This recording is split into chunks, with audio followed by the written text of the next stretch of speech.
Bonjour Marie, bonjour tout le monde, bienvenue. Aujourd'hui, on va parler financement participatif, c'est le sujet même de notre webinaire. Je m'appelle Marion, si vous ne m'avez jamais encore vu lors d'un webinaire. Je suis chargée de formation et d'animation de communauté chez Eloasso. Les objectifs de cet atelier, les objectifs pédagogiques, dirons-nous, c'est surtout au niveau de la compréhension des mécanismes du financement participatif et de la manière de collecter en ligne globalement. Comment ça se passe? C'était une source de financement assez particulière, dont on va voir bien sûr les ficelles. Et puis, l'idée de ce webinaire, c'est difficile de concaténer autant d'informations en 1 heure, vous le comprendrez, mais le but, c'est de vous préparer à certaines questions, pour pouvoir vous dire: «Est-ce que votre projet est suffisamment mature pour, se prêter au jeu du financement participatif? Est-ce que, vous êtes suffisamment capé en interne aussi au sein de vos associations?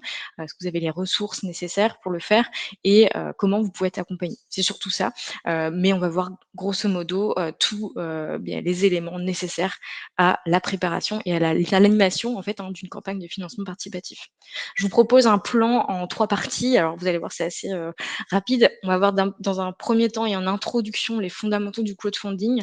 Ce qu'on va considérer fondamentaux, c'est surtout la définition, dans quel cadre finalement le crowdfunding intervient, dans le milieu associatif et ensuite on verra en 3 étapes quels sont les éléments de la campagne, donc quels sont grosso modo les éléments sur lesquels vous avez un travail à réaliser pour pouvoir vous lancer.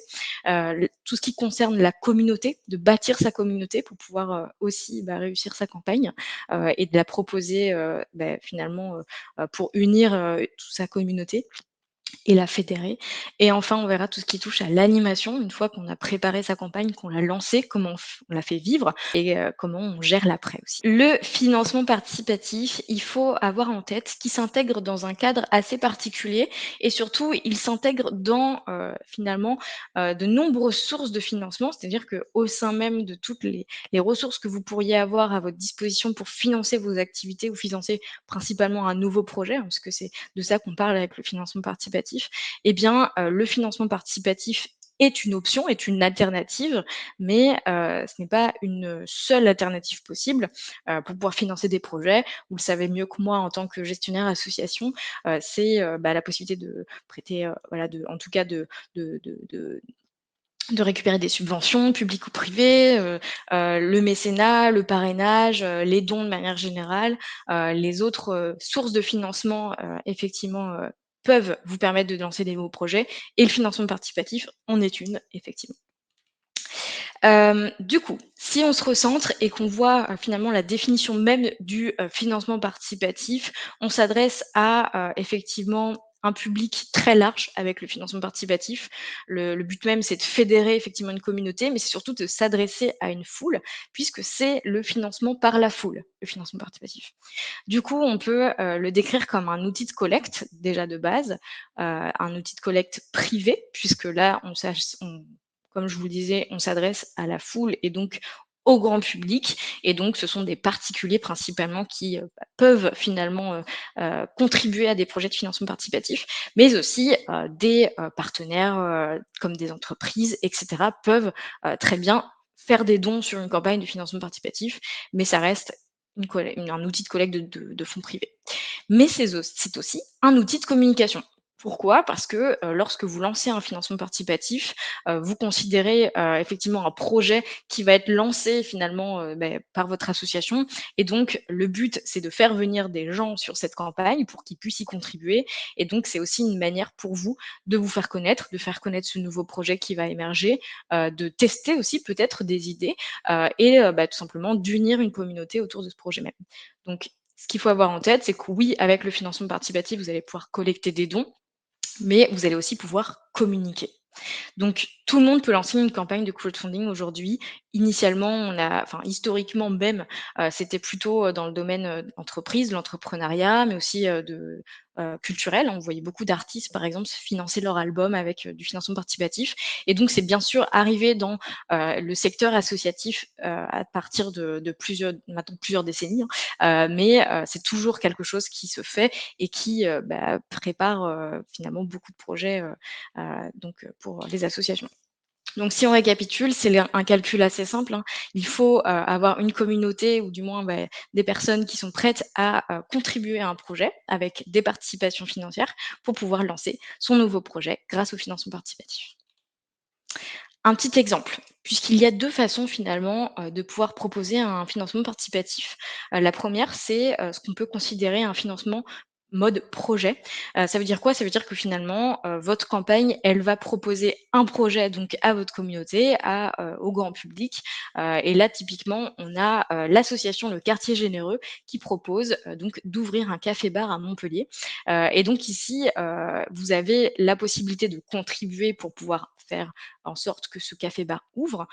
Et donc, on est vraiment sur un mode projet où la contribution va permettre de financer plusieurs postes de dépenses dans le projet, la construction, l'aménagement, etc., etc. Donc, c'est vraiment une manière de finalement catégoriser son financement participatif en mode projet. Et en fait, il n'est pas en opposition, mais son copain finalement, c'est le financement participatif en mode prévente. Qu'est-ce que ça veut dire? Ça veut dire que, par exemple, vous pouvez lancer un financement participatif pour pouvoir récupérer, des financements qui vous permettront, de et bien financer, la production, par exemple, d'un, produit, de quelque chose que vous voulez mettre en place, pour pouvoir, répondre à l'objet associatif de votre asso. Donc l'idée, là, par exemple, vous avez un exemple avec l'association, Pièces détachées. L'idée de cette association, c'est de lancer un catalogue et là, c'est de leur 4e édition.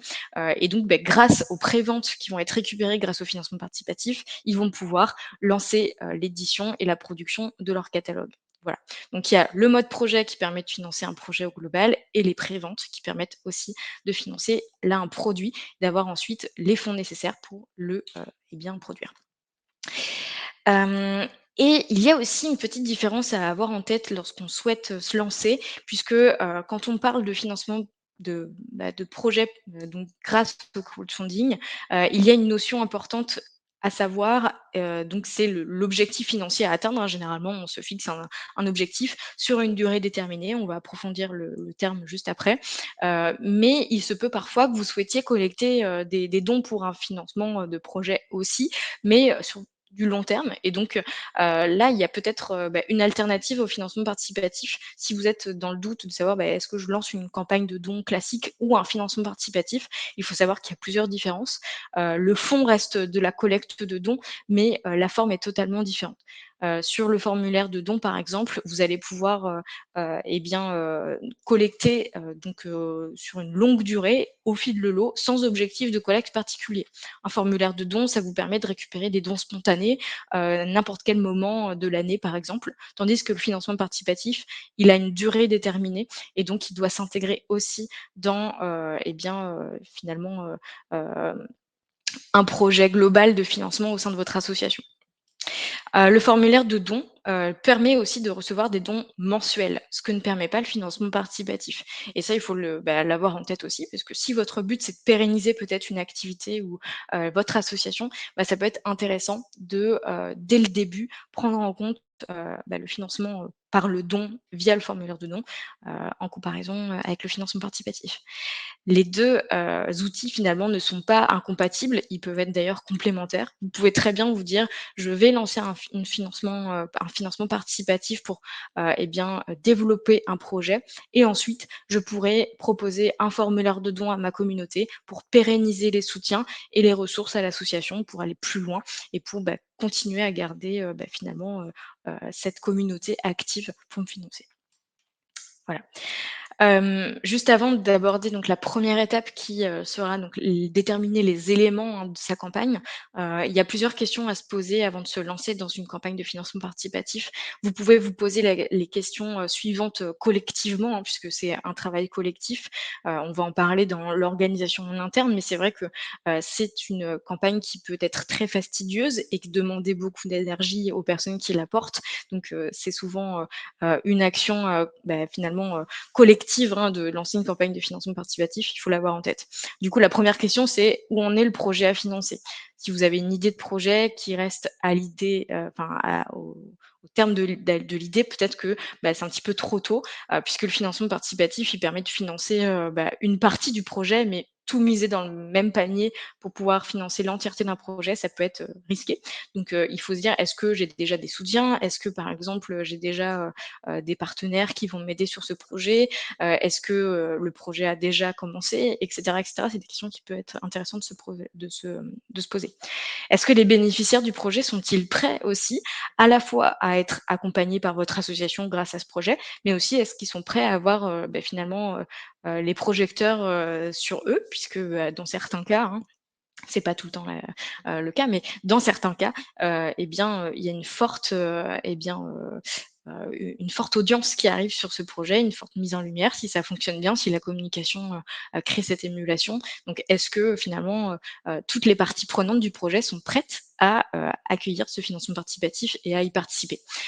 Quel est l'objectif financier à atteindre pour réaliser ce projet? Ça fait référence surtout à est-ce que vous avez un budget finalement déterminé pour ce projet et est-ce que vous avez attribué une certaine somme au financement participatif, mais pas, encore une fois, l'entièreté. Même si ça se fait, dans certains cas, ça reste assez rare que ça fonctionne puisque, il faut pouvoir prouver aussi que le projet a déjà été lancé ou du moins a, déjà convaincu, pour pouvoir, faire venir, le grand public et la foule, dans cette, aventure. Et l'association est-elle en capacité de mobiliser sa communauté?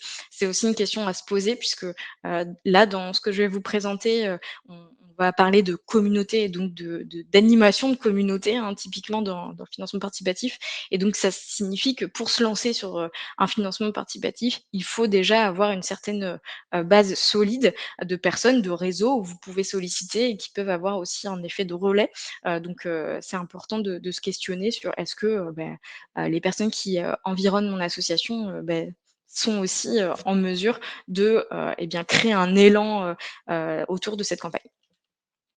L'étape numéro un, du coup, c'est, effectivement les éléments de la campagne. Alors, les éléments de la campagne, il y en a plusieurs. Le premier, c'est l'objectif financier. Je vous disais, lorsqu'on lance un financement participatif, on a un objectif financier à atteindre. Là, ici, vous avez un petit exemple sur la droite d'une association qui a fait un financement participatif chez Hello Asso et dont l'objectif financier était de 8 000 € ici. Et là, on voit d'ailleurs que, à ce jour, ils ont atteint 7 815 €, donc qui représente 98% de leur collecte. Donc on voit aussi un petit compteur dynamique qui accompagne la collecte. Et donc cet objectif financier, il se veut réaliste et atteignable, mais il est tout le temps finalement mesuré en fonction de la durée de collecte.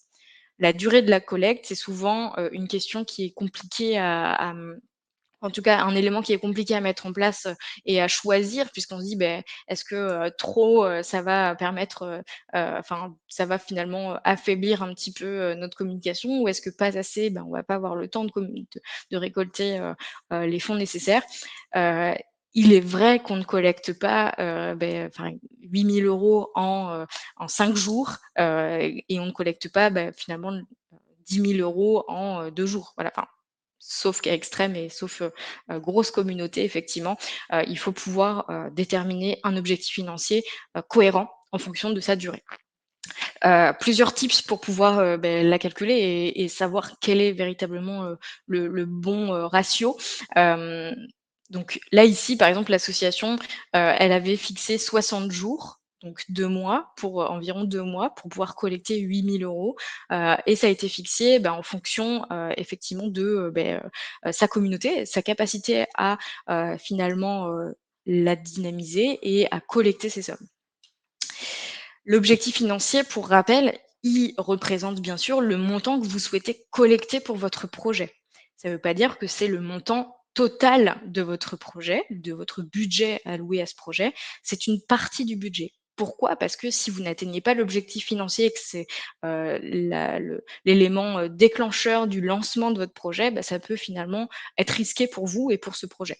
Donc il faut déterminer une certaine partie de votre budget loué au financement participatif, puisque c'est une manière de financer un projet. Il doit être réaliste, atteignable et suffisant pour couvrir les dépenses liées au projet, effectivement. Et puis, il y a aussi la possibilité de le calculer en fonction de certains paliers. De paliers à aller atteindre progressivement en fonction des périodes où vous allez communiquer. Par exemple, sur la droite, vous avez un exemple d'une association qui s'est lancée aussi sur le crowdfunding, qui s'appelle Violette Coupe, et qui avait découpé un objectif financier assez ambitieux, hein, de 200 000 euros, en plusieurs sous-paliers. Le premier étant de 40 000 euros, le second de 120 000, 135 000 ensuite, etc., jusqu'au palier idéal qui était de 200 000 euros. Et à chaque fois, sur ce visuel assez parlant, hein, vous avez la déclinaison et la description de à quoi correspond ce palier. Donc c'est aussi quelque chose que vous pouvez imaginer vous au sein de votre association. Si vous avez un objectif assez important et que vous ne savez pas forcément qu'est-ce que vous pouvez allouer au financement participatif, ça peut être intéressant d'aller le découper en paliers pour voir finalement où est-ce que vous êtes capable d'aller en fonction. Le donateur surtout, il doit être capable de savoir à quoi va servir son don et c'est pourquoi il est important de détailler à chaque fois cet objectif financier. Dans chacune des campagnes qu'on a pu accompagner chez Hello Asso, c'est devenu d'ailleurs un élément, légal, hein, il faut pouvoir expliquer au donateur à quoi va servir l'argent que vous collectez pour votre projet et ça passe par la description des dépenses et cetera. Donc, comment calculer cet objectif financier? Je vous ai donné quelques pistes avec le format de palier et donc vous pouvez effectivement partir d'un minimum de la somme idéale, plutôt que la somme idéale, puisque effectivement, si là on a l'exemple de l'association La Fourmi Verte, leur idéal c'est que 5 000 euros, mais du coup on a essayé de calculer le montant financier en fonction du minimum qui leur permettrait de quand même lancer leur projet. Et donc le minimum, ici est de 2 000 euros. On s'est basé aussi sur le don moyen qui était, alloué à une campagne de financement participatif sur Hello Asso, qui est environ de 60 euros. Et donc si le minimum de cette association est de 2 000 euros, il faudra environ, 30 à 35 donateurs pour atteindre les 5 000 euros avec, une moyenne de dons de 60 euros. J'espère que je ne vous ai pas perdu. De toute façon, vous aurez accès à ce document-là. Il va vous être, bien sûr envoyé, par email à la fin de l'atelier, donc vous pourrez retrouver toutes ces informations. Ce qu'il faut vraiment retenir, c'est que vous pouvez calculer de plusieurs manières votre objectif financier, bien entendu. Ça, c'est une piste, pour pouvoir, le choisir. Vous pouvez aussi, répartir, finalement vos donateurs dans, certains, de vos 3 cercles. On va voir après comment ça fonctionne, la communauté et la segmentation de cette communauté. Mais l'idée, c'est de pouvoir se dire: «Parmi mes 30-35 donateurs qui me permettront d'atteindre, mes 2 000 euros, je vais pouvoir, solliciter mon entourage proche, puis des collègues, puis éventuellement, des personnes que je connais pas grâce à la presse» et cetera. Essayer de déterminer un petit peu, les relais potentiels pour pouvoir ensuite décliner, jusqu'à l'objectif finalement idéal que vous souhaiteriez, atteindre. Dans l'objectif financier, c'est important de, considérer aussi les contreparties. Les contreparties, c'est un autre élément dont on va voir juste après, la définition, chaque finalement, contrepartie a un coût potentiel, si c'est des contreparties, matérielles, expérientielles, ou symboliques, ça dépend. En tout cas, il faut pouvoir les compter dans l'objectif. La durée de la campagne, elle se détermine, je vous le disais, en fonction de l'objectif financier à atteindre, attention, et aussi de votre capacité à mobiliser votre communauté. En moyenne, sur Hello Asso, les campagnes sont de 45 jours. C'est-à-dire que ça va plutôt de 1 à 3 mois maximum, même s'il n'y a pas d'obligation, en fait, sur Hello Asso. Vous pouvez très bien lancer un financement participatif sur 6 ans si vous le souhaitez. Techniquement, vous ne serez pas bloqué. Maintenant, sur la pertinence de cette action-là, on peut en reparler. Et donc moins d'un mois, c'est aussi possible, hein, on a vu déjà des campagnes, se réaliser en moins de temps, mais effectivement, il y avait une communauté, très conséquente derrière et cetera. Donc ça, j'espère que vous l'avez compris, il y a bien sûr donc cette relation objectif financier, durée de collecte et communauté derrière.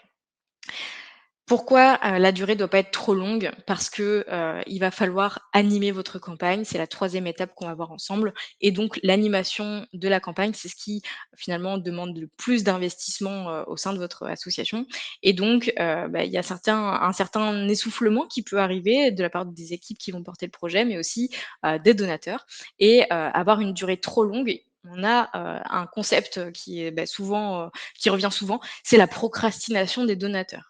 Qu'est-ce que ça veut dire? Ça veut dire que, plus la campagne va être longue et plus on va dire: je vais avoir le temps d'y participer, on verra ça dans 2 mois, hein». Et puis finalement dans 2 mois, on fait pas le don parce qu'on a oublié, c'est plus le moment et cetera. Et donc, c'est ce qu'on va appeler la procrastination des donateurs et la potentialité de les perdre finalement, tandis qu'une campagne assez réduite, il y a cet, aspect d'urgence qu'on voit souvent, sur le financement participatif qui permet aussi d'avoir, finalement une réaction.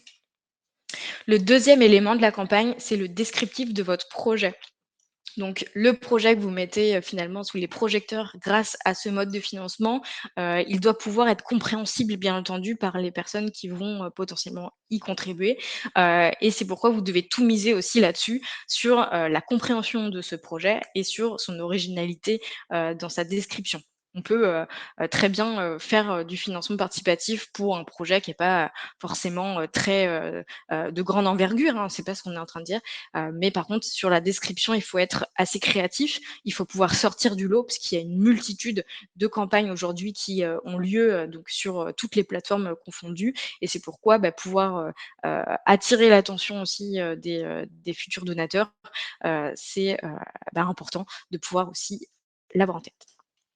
Et donc, le descriptif, de votre projet, il va, raconter une histoire. Et c'est aussi important de l'avoir en tête puisque, il va falloir donner envie, bien sûr, aux contributeurs d'y participer, mais il va falloir aussi, finalement embarquer, plusieurs communautés qui vont, elles ensemble, relayer votre projet et cetera pour créer finalement, toute cette émulation. Du coup, nos conseils, c'est vraiment de penser votre projet en forme d'histoire et donc de pouvoir, déterminer un titre percutant, hein, qui va, rester en tête, où on va se souvenir finalement de vous. L'idée, c'est pas de créer le buzz, hein, j'aime pas trop ce mot, c'est surtout de pouvoir marquer les esprits. C'est ça qui va être important. La présentation de votre projet, elle va décrire finalement votre projet. Qu'est-ce que c'est? En quoi il consiste? Qui sont les bénéficiaires? Comment il va être mené? Si demain vous aviez, tous les fonds que vous demandez, qu'est-ce que vous allez faire? Il faut montrer que vous êtes prêt finalement et que vous avez déjà un plan établi qui va vous permettre de lancer ce projet et que vous y croyez, tout simplement. Donc il y a plusieurs déclinaisons, plusieurs, éléments à faire vraiment attention, de les intégrer dans votre descriptif. Sur Hello Asso, on vous aide d'ailleurs avec un plan en fait, à les détailler. Mais l'idée, c'est vraiment aussi d'humaniser cette présentation, de donner envie, et d'aller l'illustrer, bien entendu. Donc trouver un angle de votre rédaction, c'est un petit peu la phrase, en dessous qui vous permet de aussi, embarquer les gens, trouver une tonalité, qui va finalement embarquer tout le monde et de faire contribuer les gens. Dans ce descriptif, au-delà du texte et de l'histoire que vous allez raconter, il y a aussi, les images. Les images, on dit souvent qu'une image vaut 1000 mots et c'est le cas aussi pour le financement participatif, que ce soit, une image, sous forme de vidéo, de photo, de infographie ou quoi que ce soit. C'est important d'illustrer, en fait, votre projet pour que les gens puissent se projeter dedans et tout simplement, avoir une mesure assez visuel de votre projet. Donc, on vous aide aussi sur Hello Asso à, insérer des images, insérer des illustrations, notamment une bannière qui va venir, embarquer, et l'entête de votre page. Mais il y a aussi, voilà, toutes les images qui peuvent expliquer davantage le projet. Je vais vous montrer des exemples ensuite de campagnes. Vous allez voir que c'est pas forcément compliqué de créer du contenu, visuel pour, sa campagne. Ça demande du temps, mais vraiment, si on avait un conseil à vous donner, c'est de pas négliger le graphisme de votre page, puisque c'est là aussi où vous allez pouvoir, convaincre, grâce aux images, de contribuer à votre projet. Donc il y a plein d'astuces, ajouter des photos de votre équipe pour humaniser la campagne, ajouter les logos de vos partenaires si vous en avez à ce stade, heu, aussi tous les éléments qui peuvent être complexes et techniques de compréhension, où vous sentez que vous avez besoin de mettre beaucoup de détails pour pouvoir, les expliquer correctement à une personne, X ou Y qui ne serait pas déjà, finalement convaincue par votre projet. Donc ce qui peut être intéressant, c'est, voilà, d'ajouter du visuel sous forme de graphique et cetera, d'infographie. Parfois, ça parle beaucoup plus qu'un grand texte qu'on va lire en diagonale. Vous comme moi, si vous avez l'habitude de, lire des choses sur, votre ordinateur, bon, on va tendance à avoir l'œil qui, s'intéresse qu'aux éléments qui sont en gras ou qui sont surlignés ou qui sont soulignés et cetera. Donc c'est vrai qu'avoir cette lecture en diagonale, ce n'est pas un mythe, c'est, clairement le cas. Donc l'image va permettre aussi de capter l'attention différemment. Là, par exemple, on a une campagne de l'association Manofacto, et on vous voyez donc c'est ce qu'on appelle un GIF, donc plusieurs photos qui, sont, concaténées ensemble et qui créent une animation en fait qui viennent, finalement, donner envie, d'en savoir plus. On les voit, on voit l'association, les humains qui sont derrière et c'est, très facile à faire finalement. Il y a plein d'outils aujourd'hui qui le permettent de faire et ça reste, assez efficace. Autre exemple, là, c'est l'association Trait d'Union.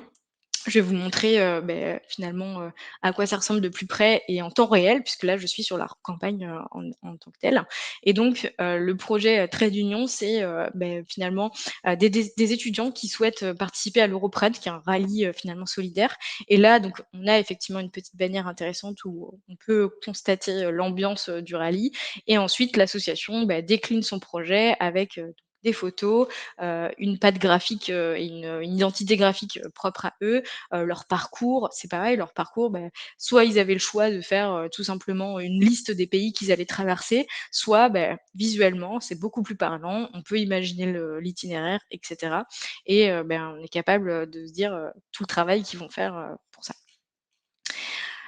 Également l'impact sur les bénéficiaires de ce rallye et cetera, les porteurs du projet. Donc on voit les 3 personnes, de l'équipage qui, vont participer au projet, leur voiture et cetera. Donc pareil pour la description des postes de dépenses, on a un petit format camembert qui permet de se dire: «Bon, voilà, sur l'objectif total de 2 000 €, ils vont avoir besoin», donc 2 000 € étant un premier palier dans leur cas, ils vont avoir besoin de, 3 100 € pour, le parking et les péages, de 800 € pour, le carburant et cetera et donc moi, en tant que donatrice, par exemple, je vais me dire: si je donne 100 € à cette, association, je sais que je vais pouvoir payer une partie des frais d'inscription, par exemple et ça permet finalement de, se projeter davantage avec, l'association et leur projet.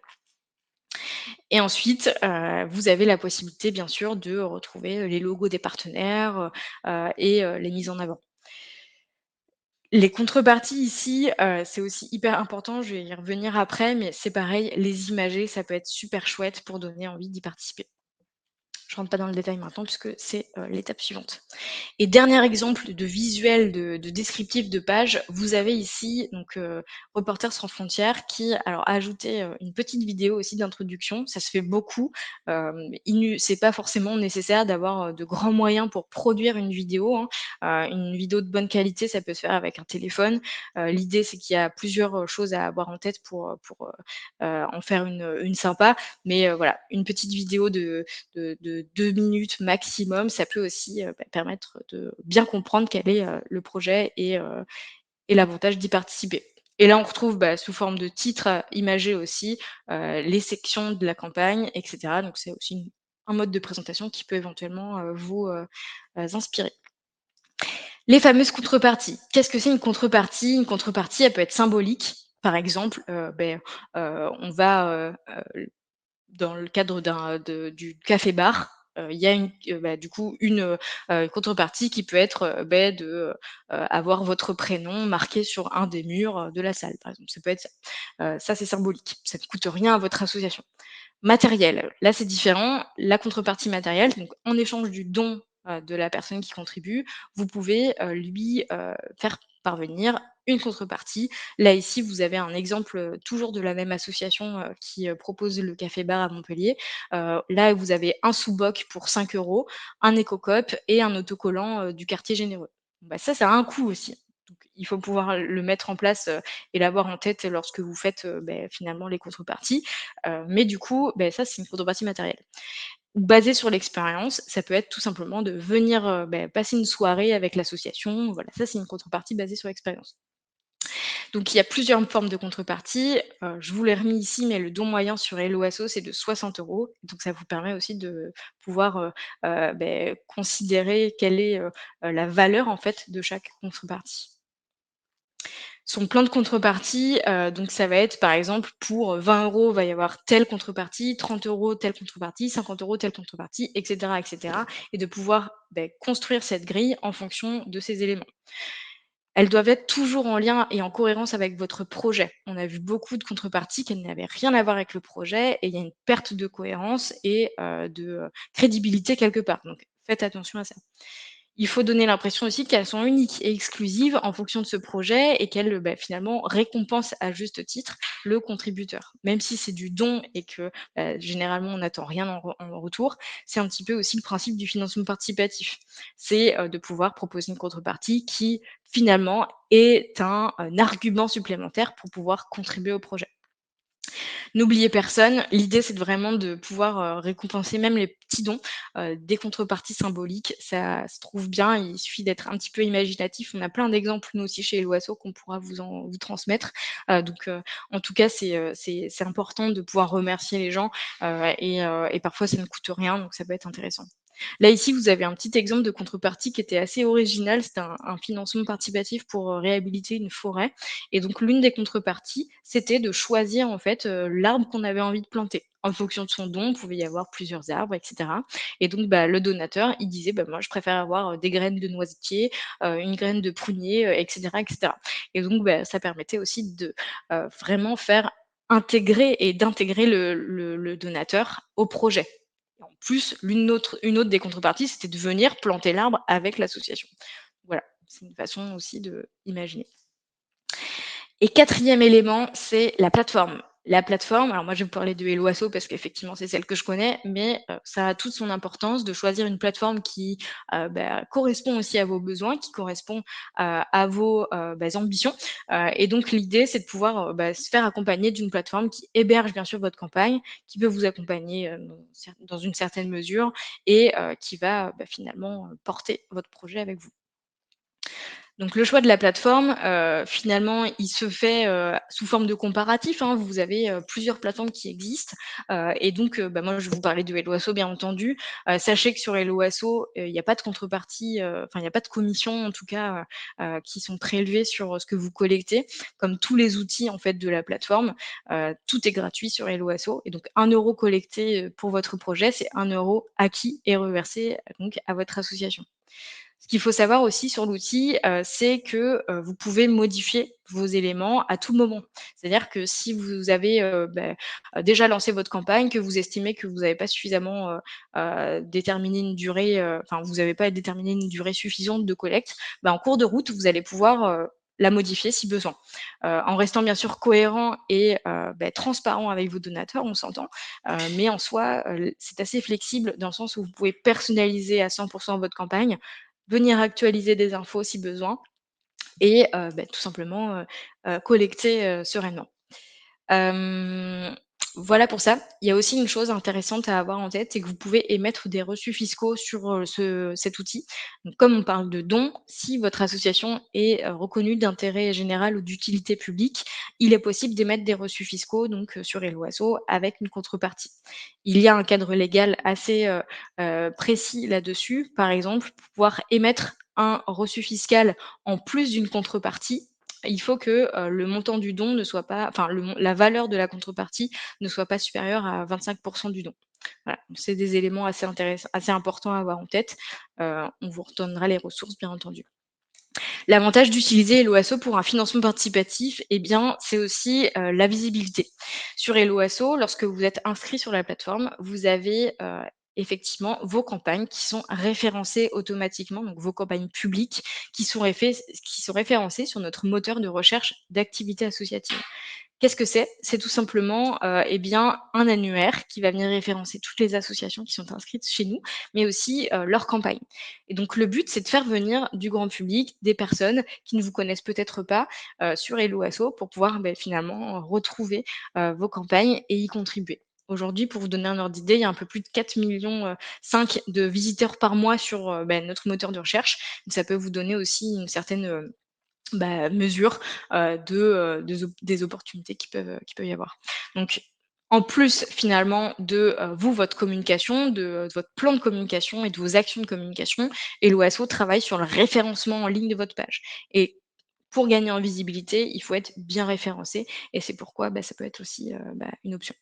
Par exemple, d'un point de vue, heu, grand public, si je tape le mot-clé «danse à Bordeaux», par exemple, je vais retrouver dans les résultats de recherche du moteur, d'activité, tous les profils associations qui correspondent, finalement à ma recherche, en tant que page vitrine d'association, d'activité, mais aussi de projets. Et dans les projets, on va retrouver tous les financements participatifs de toutes les associations qui correspondent bien sûr à ma recherche. Vous pourrez faire des tests, c'est aussi, un moteur de recherche qui s'adresse, d'association à association, puisque, si vous avez envie de retrouver, éventuellement des homologues ou de découvrir quelles sont sur votre territoire les associations qui œuvrent dans certains domaines, ça peut être aussi, une opportunité, de créer des contacts. L'étape numéro 2, c'est la communauté. Je vais avancer un petit peu parce que je vois qu'il nous reste 20 minutes, mais l'idée, c'est d'avoir une communauté déjà, ancrée pour pouvoir se lancer sur le financement participatif et on la découpe en 3 parties puisque, derrière cette, segmentation-là, il y a une stratégie de communication très propre au financement participatif. C'est d'aller contacter successivement, en fait, ces 3 cercles, ces 3 catégories de contacts, afin d'optimiser votre communication. L'idée, c'est de son premier cercle, on va en fait, considérer toutes les personnes de son entourage proche. Donc ça va être par exemple, les membres actifs de l'asso, les bénévoles, la famille, les amis des porteurs de projets et cetera. C'est les personnes qui n'ont pas besoin d'être convaincues parce qu'elles vous accompagnent toujours et elles sont déjà au fait limite que vous allez, finalement lancer une campagne. Le second cercle, c'est l'entourage éloigné. C'est les personnes qui sont un peu moins actives dans l'association. Ça peut être des abonnés à votre newsletter, des personnes qui ont assisté un jour à un de vos événements, les amis des amis, et cetera. Donc ça, c'est des personnes qui vont être, finalement, intéressantes à aller convaincre aussi, hein, puisqu'elles ont, une force de relais. L'idée, c'est que, les personnes de votre premier cercle viennent aussi convaincre, votre second cercle et le troisième cercle de, contribuer au projet, de votre asso. Et le troisième cercle, il n'est pas obligatoire, mais parfois, on y arrive, sans forcément, le enfin, en tout cas, généralement, si on y arrive, c'est parce qu'on l'a voulu et qu'on a mis, les, actions en place, mais c'est tout le reste. Donc c'est toutes les personnes qui ne vous connaissent pas, c'est, toutes les autres, des personnes qui ne sont même peut-être pas dans votre ville ou qui, voilà, n'ont jamais entendu parler de votre association et qui peuvent tout de même contribuer à votre projet. L'objectif de, cette, étape, hein, d'aller segmenter finalement, vos contacts sous forme de catégories et de cercles, ça va être tout simplement de trouver les bons arguments pour convaincre le grand public. Le grand public, c'est le troisième cercle et donc c'est les plus compliqués à convaincre parce qu'ils ne vous connaissent pas du tout. Ils ont moins d'indulgence peut-être ou de tolérance avec ce que vous dites. Ils ont moins d'atomes crochus ou d'éléments finalement contextuels pour pouvoir, situer le projet, situer votre association et ses porteurs de projets. Donc l'idée, c'est vraiment que grâce au premier et second cercle, vous allez convaincre et avoir donc l'appui de ceux qui vous connaissent déjà. La méthode pour ça, donc je vous l'ai dit, c'est cartographier vos contacts en fonction de 3 cercles pour pouvoir qualifier davantage votre audience, qui et qui a quel, finalement, réseau et quel relais potentiel. Ça peut être aussi intéressant, dans un même temps, hein, d'identifier les relais potentiels. Donc si vous avez, dans vos contacts des personnes qui, voilà, ont des contacts presse, qui ont déjà une communauté assez intéressante, des partenaires et cetera. Ça peut être aussi, des, éléments déclencheurs dans votre campagne. Donc il faut pouvoir les identifier au plus tôt. Quelques conseils pour préparer votre communauté. N'hésitez pas à vous mettre à la place de chacune des personnes qui, finalement, pourraient être, touchées par votre projet et votre campagne, et de se dire, comment ils aimeraient être contactés. Est-ce que, vous avez des, canaux de communication qui fonctionnent plus que d'autres à ce jour? Et quels sont finalement, les endroits où vous allez pouvoir communiquer, le mieux possible? Faut pas hésiter non plus à leur demander leur avis. Est-ce que vous vous sentez prêt à, contribuer à ce projet? Est-ce que vous êtes enthousiaste à l'idée de, que l'association lance ce projet? Et cetera, pour pouvoir recueillir leur retour aussi. Faut pas hésiter non plus à, teaser un petit peu, votre communauté, envoyer, des emails, avant le lancement officiel de la campagne pour pouvoir expliquer l'enjeu d'un démarrage fort et cetera et de l'importance en fait, de ce projet pour votre association. Étape numéro 3, c'est l'animation de campagne. L'animation de campagne, c'est peut-être intéressant de parler de timing avant. Quand est-ce que c'est le bon moment pour lancer une campagne de financement participatif? On a très souvent cette question et la réponse finalement, c'est plutôt, quelles sont les mauvaises périodes pour lancer une, campagne de financement participatif? Puisqu'il y a des, moments à éviter, et donc c'est surtout l'été et à la rentrée de septembre faut éviter de lancer un financement participatif puisque les gens ne sont pas forcément là, derrière leur ordinateur ou, prêts à contribuer puisque, bah, si c'est la rentrée, ils sont sous l'eau généralement donc, c'est vraiment pas des périodes propices. Par contre, bah, dépendamment de aussi, des marronniers au sein de votre association. Est-ce que vous faites un anniversaire particulier, pour l'association? Est-ce que voilà, c'est un lancement d'un projet qui arrive, avec une actualité particulière? Ça peut être aussi des bons moments. Heu, Nous, ce qu'on identifie chez Hello Asso, c'est que les plus grands moments de campagne, c'est souvent au début du printemps, il y a plus de campagnes de financement participatif. Mais aussi en décembre, puisque là, au mois de décembre, c'est, un mois propice pour la collecte de dons, des associations puisque, bah, c'est en majorité, à cette période-là que les dons se font. Donc voilà, ça vous donne quelques indications. Pour lancer une campagne, c'est toujours intéressant de le faire un jour de semaine, tout comme la fin d'une campagne. Si on fait un lancement en week-end, on a de fortes chances que ça, n'aboutisse pas trop, ou que le message se perde et en fin de semaine également pour, une fin de campagne, ça peut, bah, voilà, perdre un petit peu de sa vivacité. Donc toujours un jour de semaine, c'est, une bonne chose à noter. Quelque chose aussi qu'on voit, parfois, ne jamais lancer sa campagne à nu sur les réseaux sociaux et de se dire que, beh, on va communiquer, à tout le monde sans qu'il y ait le moindre centime qui a été collecté. C'est un faux pas puisque, effectivement, on peut, comparer cette situation à un restaurant. Si vous vous baladez, en ville et que vous cherchez un restaurant ou en ville, hein, ou peu importe, hein, si vous cherchez un restaurant et que vous voyez qu'il y a personne à l'intérieur, vous avez pas trop envie d'y rentrer. Ça veut pas dire que c'est mauvais, hein, ça veut simplement dire que ça n'a pas convaincu beaucoup de monde. Tandis que si vous voyez un restaurant avec déjà des gens attablés, déjà, une certaine ambiance et cetera, ça va peut-être vous donner envie. C'est un petit peu pareil avec le financement participatif. S'il y a déjà des dons collectés, ça veut dire qu'il y a déjà des personnes qui ont été convaincues et ça va donner, bah, psychologiquement envie, de, contribuer aussi. Et attention, bien sûr, aux relances, trop fréquentes et à la pression relationnelle. C'est un petit peu le jargon qu'on utilise, lorsqu'on envoie, beaucoup de communication. Donc il n'y a pas de solution miracle de à quelle fréquence il faut que je, sonde les personnes. Je vais vous montrer l'exemple ensuite d'un plan de communication qui va pouvoir aussi peut-être vous aider là-dedans. Donc dans l'animation de communauté, je vous le rappelle, il faut contacter successivement ces, différents cercles. Vous pourrez retrouver tous ces, éléments ici, hein, bien sûr, sur la présentation, elle va vous être envoyée. Donc je ne vais pas rentrer dans le détail puisqu'on n'aura pas suffisamment de temps, mais sachez que vous allez retrouver ces éléments et ce qu'il faut comprendre, c'est que vous pouvez commencer par, teaser un petit peu votre campagne, votre communauté avec votre campagne en amont de son lancement et ensuite à partir du moment où vous avez déjà collecté une certaine somme, vous allez pouvoir proposer votre campagne à votre second cercle. Et ensuite, une fois que vous aurez atteint une certaine somme, vous pourrez, bah, finalement lancer, sur les chapeaux de roue toute votre communication et aller tenter, bah, de convaincre le troisième cercle, le grand public, pour pouvoir finaliser votre objectif financier.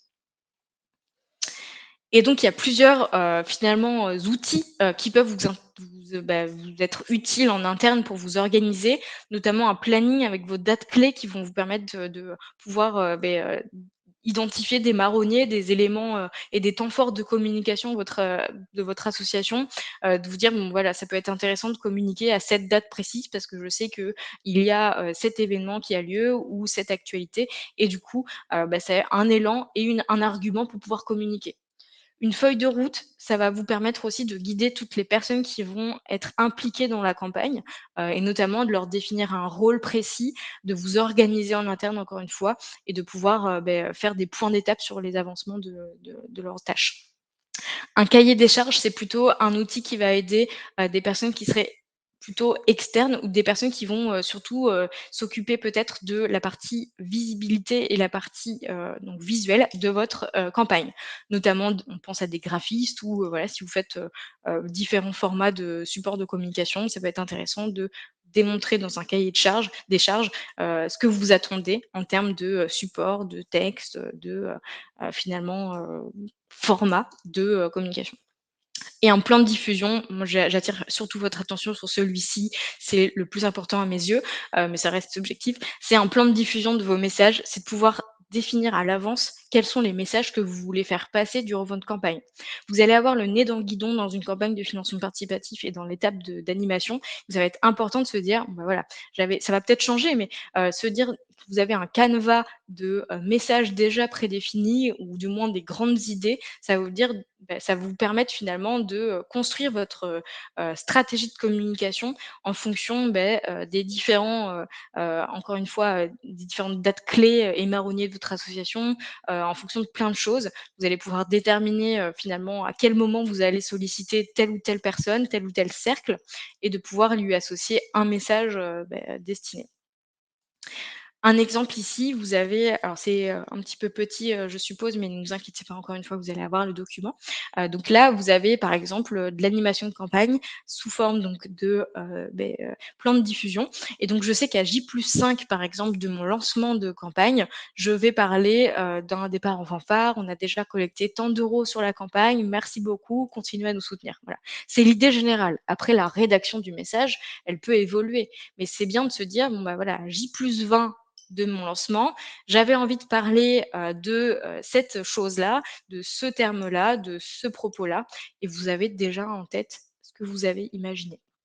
Puisque, bah, quand vous allez devoir vous creuser les méninges, quand vous êtes en plein dans l'animation, ça va être un petit peu compliqué. Donc vous pourrez déterminer vos messages et surtout, leur attribuer à chaque fois un canal, propice. Donc ça peut être les réseaux sociaux, ça peut être, des, actualités sur votre site internet, ça peut être, des mails, ça peut être, des courriers, peu importe, hein, ce que vous préférez, en fonction de, finalement vos cibles. Est-ce que c'est le cercle 1, c'est le cercle 2 et cetera et cetera. Quelques idées d'animation. Vous avez des chiffres à votre disposition lorsque vous lancez un financement participatif.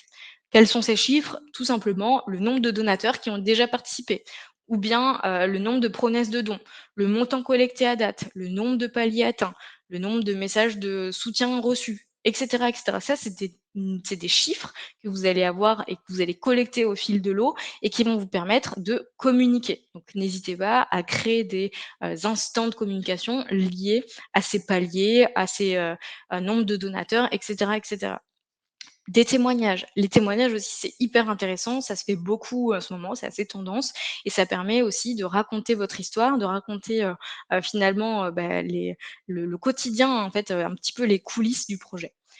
Vous pouvez organiser des animations aussi pour pouvoir dynamiser et animer votre campagne, surtout raconter l'actualité de votre association puisque ça va être aussi, une certaine aventure pour vous, donc ça va être intéressant de pouvoir, un petit peu documenter tout ça, et surtout, ce qu'il faut retenir, c'est la régularité. Comme dans toute communication, hein, mais dans une campagne, c'est encore plus soutenu puisque, vous avez un temps, assez déterminé, donc il faut pouvoir être régulier et montrer que votre, association, est présente, pour pouvoir, finalement convaincre les gens d'y participer. Et n'hésitez pas aussi à rappeler les contreparties que vous proposez. Ça reste des arguments de collecte. Donc ça peut être parfois quand vous avez, un creux, il y a toujours une phase un petit peu, neutre où vous n'arrivez pas à décoller un petit peu. Là, ça peut être aussi des arguments. Rappeler aux gens qu'il y a des, contreparties intéressantes à gagner, du moins à recevoir. Et dernière chose, l'après-campagne. L'après-campagne, c'est hyper intéressant de, l'avoir en tête dès le début. Pourquoi? Parce que c'est là où tout va se jouer finalement. C'est là où vous allez pouvoir renforcer le lien avec vos communautés. C'est hyper important de ne pas, le négliger. Tout simplement pour pouvoir remercier les gens. C'est, le b.a-ba, mais parfois il faut le rappeler. D'expédier les contreparties ou du moins d'informer les gens s'il y a des retards ou si voilà, vous êtes en pleine organisation. C'est important de donner finalement aussi, toutes les informations et la transparence nécessaire qu'attendent vos donateurs. Faire le point aussi sur l'avancée du projet. Malgré alors si vous avez atteint ou non votre objectif, qu'est-ce qui se passe? Est-ce que vous avez, déjà des premières briques pour pouvoir lancer le projet ou est-ce que, malheureusement vous allez devoir, revoir certaines choses? Bon, il faut tirer des conclusions et les exposer honnêtement à votre communauté, celle qui a participé à votre projet. Donner de la visibilité sur les prochaines étapes aussi, c'est hyper important et de tenir informés dans tous les cas, les contributeurs de l'avancée de votre projet. et même 1 an après, en fait. Il faut toujours garder en tête que, les personnes qui ont bien voulu faire un don sur votre campagne, elles sont en attente aussi de quelque chose. Elles croient en vous, donc elles ont envie aussi de, suivre avec vous donc le projet. Donc vous pouvez les renvoyer vers une newsletter, leur dire de suivre vos réseaux sociaux et cetera. En tout cas, de créer cette connexion et ce lien puisque, votre communauté, c'est vraiment votre force. Et si vous devez retenir 3 choses de ce webinaire, pensez à anticiper cette campagne de financement participatif. Ce n'est pas juste une campagne de dons, c'est vraiment une campagne de communication aussi. Donc il faut pouvoir définir l'ensemble des, éléments de votre campagne en amont, collectivement aussi, j'insiste, avant de vous lancer et de vous poser les bonnes questions.